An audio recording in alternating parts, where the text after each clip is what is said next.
Hey, welcome back, man. You know what time it is. Another episode of God Bless America. And I'm proud to be an American, where at least I know I'm free.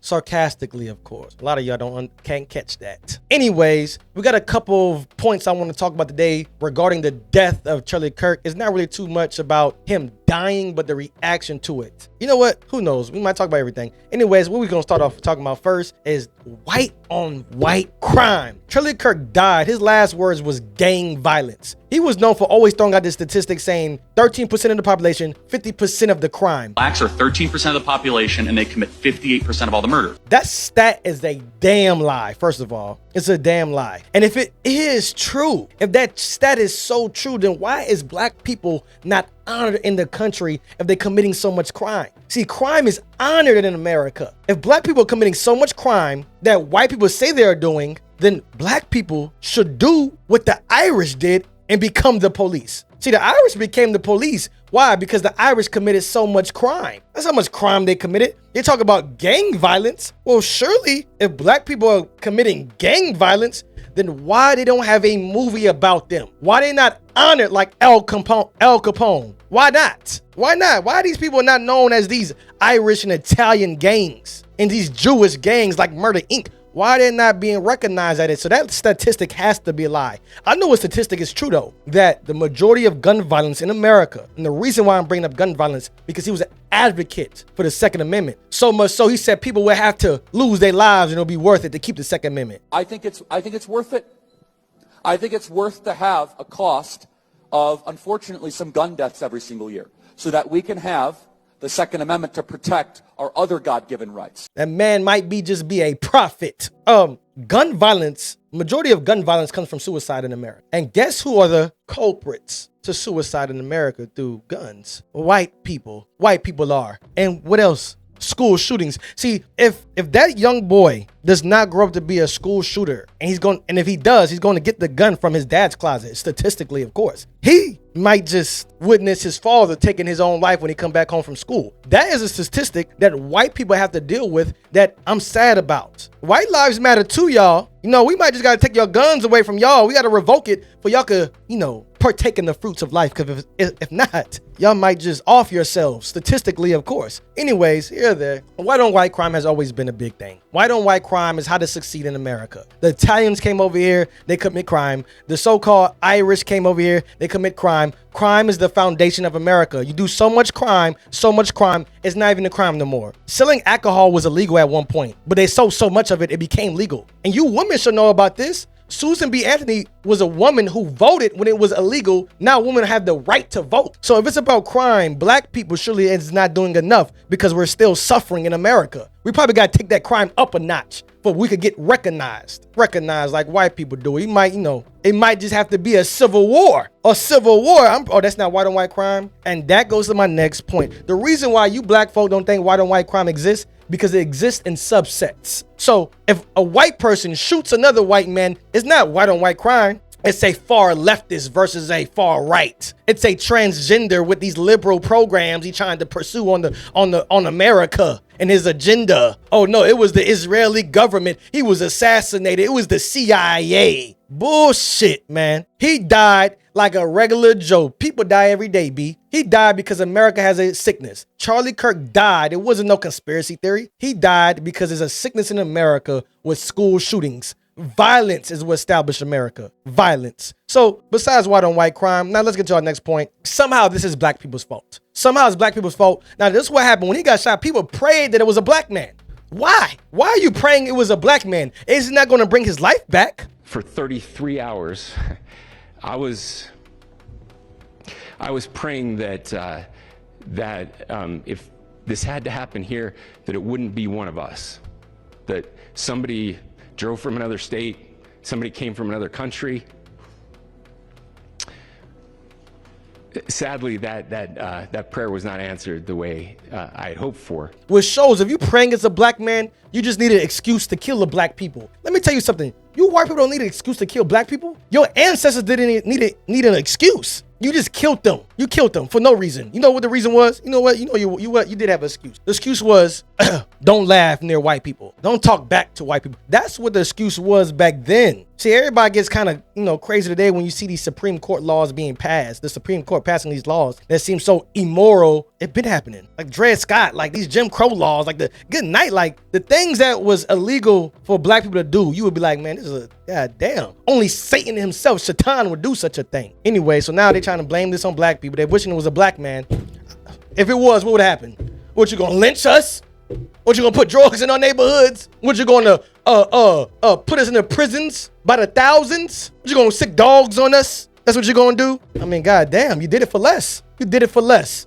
But, they really don't care about black people, which is why Charlie Kirk put up this statistic. It wasn't to say like black people have an issue. It's to highlight that when people are able to kill black people and throw them in jail, people wouldn't even take a second look because they look at them as dogs. Black people wasn't even allowed to be humans in this country. So of course, if I just take the image away, now it's just throw him in the jail. Who cares? He's a criminal. George Floyd died of fentanyl. Who cares? Let's not remember him. Charlie Kirk, however, he was a matron. He was an American patriot. Get out of here, man. We're gonna hold that point later because I'm gonna get into my Christianity point. Anyways, next point is the black conservatives who feel like they're in danger now. Let me tell something to you niggas out there. Oh, my bad, you're black. Them black conservatives. We're not black. I'm black. I'm not a nigga. I'm gonna tell you something to you, nigga. Nobody's caring about your political views. If you a black man and you a liberal, and you a black man, if you was a Republican, it don't matter. You're going to die. Statistically, of course. They're going to pull you over. You think they're going to ask you what political party you side with? You're going to die. Black people died when they was liberal. Black people died when they was conservatives.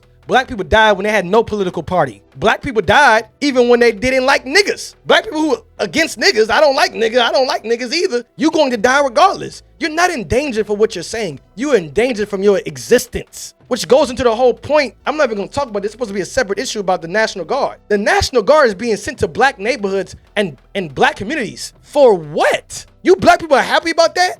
You think that they know what the gang members are in your neighborhood? You think when they pull people over, they could tell who's the gang member, who's not? Everybody's a gang member to white people. Every black man is a gang member. Every black man is a YN. Every black man is a nigga. Get that through your head, man. God damn. Listen, lies will get you killed. Charlie Kirk understood that. His lies of his propaganda about trying to make black people look less human, he died by the hands of a white man. He should have been smarter that day. He should have sent the National Guard to that school that day. Should have called Donald Trump, his best friend, called him up. Boom, boom, boom. Hey, I'm going to this white, this white college. I need the National Guard. It's dangerous for me out here. Statistically, of course. Anyways, so now my next point. What we talking about now? Celebrating his death. They mad about people celebrating his death. The HBCUs had to go on lockdown because black people celebrating his death.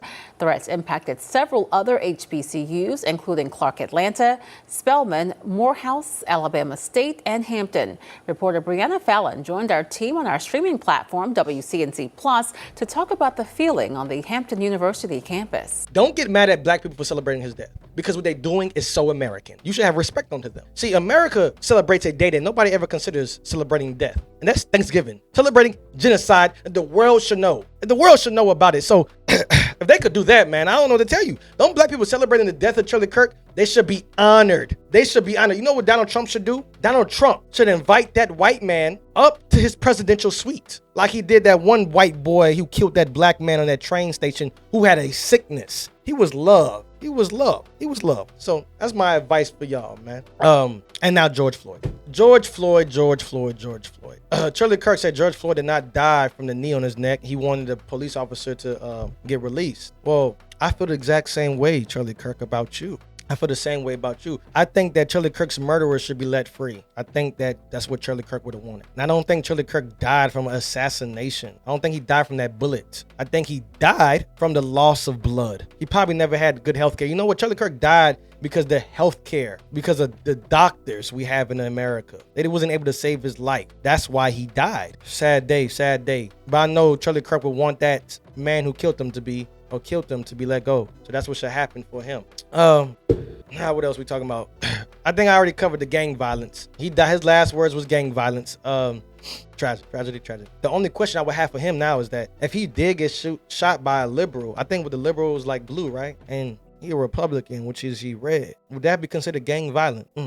Nobody ever considered that the left versus the right, blue versus red. They not gangs now. It's not a gang violence. See, I just don't think black people are operating on a big enough scale. I think we got to rebrand how they do things. I guess it got to be organized crime and not gang. I guess the Crips and Bloods need to find a different way to call their group. You need to call their group. So it's so ironic. It's so, it's a coincidence that Bloods and Crips are red and blue, just like left and right, Republicans and Democrats. It's such a, it's such a coincidence.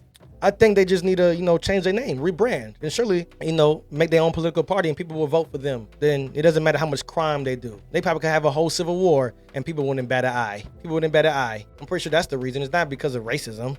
It's just because you got to rebrand, man. Come on now.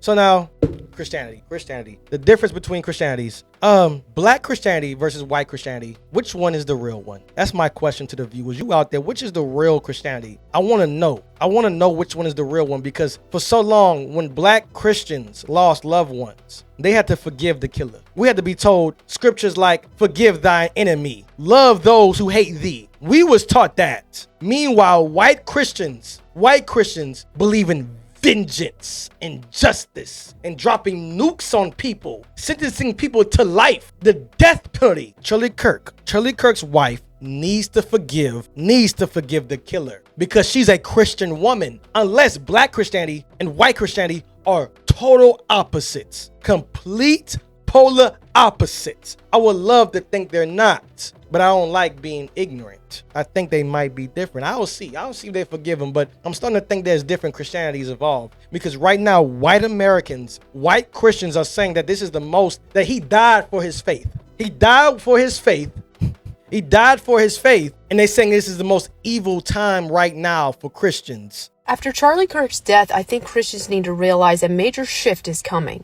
And I don't think a lot of people are prepared for it. Evil and the demonic presence in this country is at an all-time high. When black people, when they was enslaved, they was Christians. They're saying that Jesus Christ is going to come back now. It's a shift in the earth because what happened to this single white man. Meanwhile, black people was being lynched. Black people was having a family separated from them, getting beat in the back at the exact same time, serving dinner to those people and going to worship God on Sunday. How come it wasn't the most evilest time during then? I'm starting to think that white Christians don't think black Christians exist. I don't think they think they exist. I don't even think they could. I don't think white Christians think that black people could serve God like they do. Because surely, if black Christians could be just like white Christians, then white Christians would be in danger. White Christians would be in danger. So I just want to know which one they're going to choose. Anyways, that's another episode of God Bless America. We're going to drop another video soon. Just bear with me. But as you know, like, share, subscribe, and God bless America. And I'm proud to be an American,